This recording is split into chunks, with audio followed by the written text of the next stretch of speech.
Crack. This is book 1, and this is part 2 that I'm about to read to you. Okay. So, Blue, get your ass in here, Lola yelled. She straightened up her dirty shirt and smoothed down her leggings. They were full of holes. Lola was just grinning and smiling in Andre's face. Andre was not amazed at all with all the flirting that Lola was doing. He thought that people like Lola were worthless, and he didn't have any sympathy for them at all. Andre was a very handsome man. He was 6 feet 1, dark skinned, with a bald head. He even was he even has gold in his mouth and some nice bow legs. Lola's mouth starts watering every time she sees him. Andre owned some corner stores, but also sold kilos of crack on the side. He was making a guap, and Lola knew this and wanted a piece of his earnings. Lola was not a very smart woman.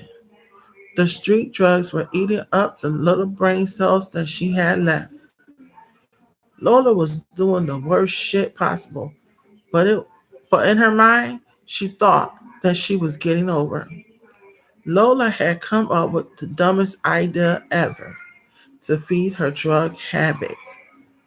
I walked into the kitchen and my mama was cheesing very hard. I wonder what my mama was up to now. She was always scheming and scamming. I knew that one day that it would be the death of her. Blue, you have always been kinder, sweeter, and prettier than your sister Harmony. Today is a day that you will become a woman. I am giving you to Andre. He wants to marry you. Giving me? Mama, I am not an object. I am a human being. You just can't give me to this man. Isn't that like sex trafficking or something? Andre looked up and down. He looked me up and down while licking his lips, and I began to get an uneasy feeling. I knew that look from those no good men that Mama brought around here. I like what I see. Here is your bag, Andre said to Mama with a grin. I wonder what was in the bag. Mama pulled out some dope. It better be $50 worth of crack in here. I don't take too kindly to be cheated on my dope. Would you stop tripping? It is all there. I couldn't believe what I was hearing. Mama, what are you doing? I am your daughter. Don't sell me to this man. Shut up, gal. The arrangement has been set up and it is final. Did you sign the papers that give me permission to marry Blue? Hell yeah. It was the very first thing that I did. Go with your fiance, Mama told me.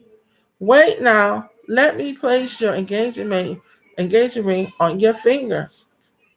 Andre pulled out a black box that held a fairly large diamond ring. Mama gasped at the sight of it. She instantly wished that she had asked for more than $50 for my hand in marriage. I cringed when Andre touched my hand. Don't worry, I won't bite you. I still hesitated because I still did not know what was going on here. I did not want to get married. My stomach started grumbling, and I thought about how much my hunger pains hurt. I began to have a change of heart because Andre would buy me some food. I thought as I allowed him to put the big, beautiful ring on my finger. Blue, let's get married. Bye, Mama, I chirped as I bounced out the door after Andre. All I could think of was getting some good tasting food in my belly. I knew little to nothing about marriage and what would be required of me. I never knew of any married people. I would soon find out that marriage was no joking matter and that it came with more than a hot meal. That's the end of part two of My Mama Sold Me for a Bag of Crack. Thank you for watching. Part three is coming up next. So make sure that you listen to part three. Blue is going on a crazy ride. Okay?